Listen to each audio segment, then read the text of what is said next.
العرض لمحمد أمين عمورة. هذه كرة للثالث، هذه كرة للثالث، هذه كرة للثالث. يا سلام،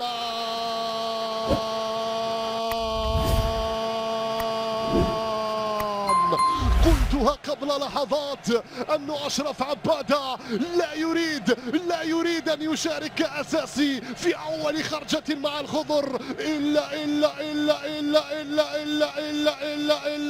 ترك بصمة بتسجيل لهدف وتسديدة على إيقاعات.